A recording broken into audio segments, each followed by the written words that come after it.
ఇప్పుడు Raviteja will speak. అందరికీ నమస్కారం. నేను రవి మహాదాస్యం అండి. ఈరోజు కొంచెం థ్యాంక్స్ చెప్పడాలన్నీ ఆపేసి ఎవరికి థ్యాంక్స్ చెప్పదలుచుకోవట్లేదండి, ఒక్క వంశీ గారికి తప్ప. Vamshi garu, thank you so much for releasing a film అండి. Thank you so much. ఇంత స్పష్టంగా నేను ఎందుకు చెప్పగలుగుతున్నానంటే అండి, డబ్బింగ్ ప్యాచ్ చెప్పడానికి 2 weeks బ్యాక్, 1 month బ్యాక్ వెళ్ళానండి.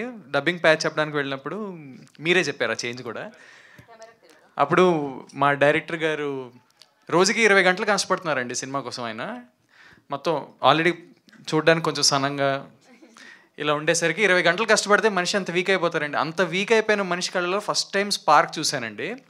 ఆ రోజు ఆ స్పార్క్ చూశాను ఎందుకంటే ఆయన చెప్తున్నారు వంశీ గారు మన సినిమా తీసుకుంటున్నారు అని. అదే రోజు సాయంత్రం నేను మా ప్రొడ్యూసర్ గారు రమణారెడ్డి గారితో మాట్లాడుతున్నప్పుడు ఆయన గొంతులో ఆనందం చూశానండి. సో దీని అంతటికీ కారణం Vamsi garu. Thank you so much అండి. సినిమా తీయడం చాలా కష్టం అండి, చాలా చాలా కష్టం. అందులోనే ఇలాంటి సినిమాలు తీయడం ఇంకా కష్టం.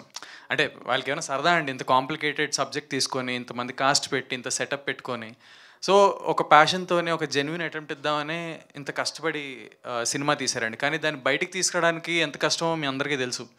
ఇప్పటి రోజుల్లో సినిమా రిలీజ్ అవ్వాలంటే ఎంత కష్టమో అందరికీ తెలుసు. అంతెందుకు, నా సినిమానే ఒకటి మంచి సినిమా రిలీజ్ కోసం కష్టపడుతుంది బయటికి రావడానికి. అలాంటిది అంత కష్టాల్లో మా సినిమాని బయటకు తీసుకొస్తున్నందుకు రియలీ థ్యాంక్స్ అండి.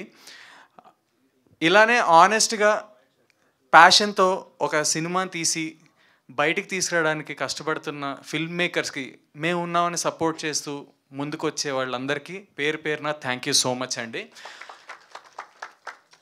ఇంకేటైతే మరి December 25న మా cinema Srikakulam Sherlock Holmes cinema భలేగా వచ్చింది. ఎస్, మీ అందరూ చూసేసి మీ అందరికీ నచ్చేస్తుందని కోరేసుకుంటున్నాను.